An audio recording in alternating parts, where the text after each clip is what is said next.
We all know that we are supposed to be learning every day.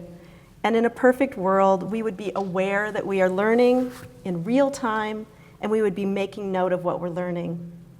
So that we would have a deep and instantly accessible understanding of how we are wise and what it took to get there. Sometimes that is the case. We are aware that we are actively learning. But in my experience, most of the time, we really don't realize how much we're accumulating. This big pile of insights and lessons, really until we're asked a specific question and we take the time to think about it. Thank you, I can. Most of the time, we're simply focused on what we need to figure out at that moment in order to make things happen.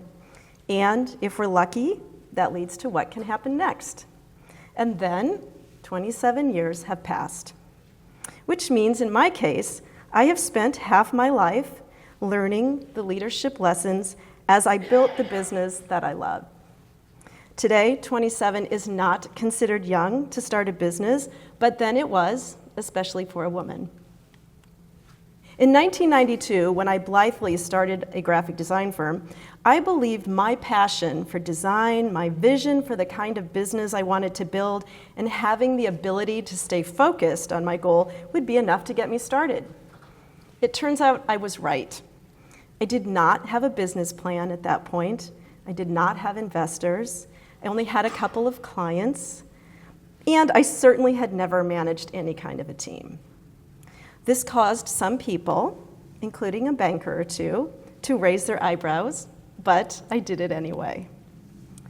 And things started to work for me, which confirms that our 27-year-old selves aren't stupid. They're just young and they're inexperienced. And it proves that passion and vision and drive are something to leverage because not everyone has them. So we all need to remind ourselves of this one, number 2, every day. You know what I'm talking about. These are the idea killers, the naysayers, the ones who can't grasp what they haven't seen before. This sounds like, you can't make a living at this. Maybe your dad should sign. Or, oh, you own your own business. You must work from home. I'm not saying that input isn't valuable, because of course it is, but these are the people I learned to ignore because they aren't capable of grasping what we're aiming for. So everyone in this room is here because we aren't willing to settle for just okay. Not for ourselves, not for the teams that we work with. We're looking for a way of working that means something to us and allows us to pursue the lives that we envision for ourselves.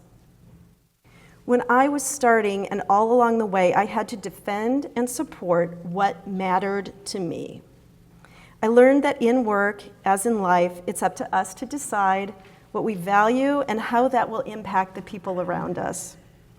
Sometimes that means choosing quality of life over higher salaries or a fancy office. It can mean firing a client that you don't believe in. Maybe that means you're cleaning the office yourself for a while so that you can keep a special employee. In any case, I learned to keep pushing for what feels right for me and for the people who trust me. The details change as circumstances evolve, but the core values under it all remain constant, even when it's hard. Why is this the most difficult lesson for us to live with when we all work so hard at this one all the time? Shouldn't we have it down by now? So, conflict. I really blew this one when I was starting out. I mean, I truly hated the idea of hurting someone's feelings. But what I learned is that not being truthful and letting issues grow and become toxic is a horrible thing to do to a person, especially someone who works with you. I learned that trust is really what we're aiming for. I learned that being truthful is kindness. I learned to take a deep breath and hear the truth from others who were gracious enough to share it with me, even if the issue is me. So we're all in it together, we're communicating, we're pushing for more, it's exciting, it's thrilling, it's so fulfilling, and it's exhausting. The M-Space and Lovegren team could have written this one because they're the first to feel it when I'm not paying attention to this lesson. Honestly, we all have limits. We know when we're pushing them, and we know what it feels like to go beyond what's reasonable for ourselves. But if we know when and how to refuel ourselves, we have a wonderful journey ahead. I'm fueled by the creativity of the people I work with.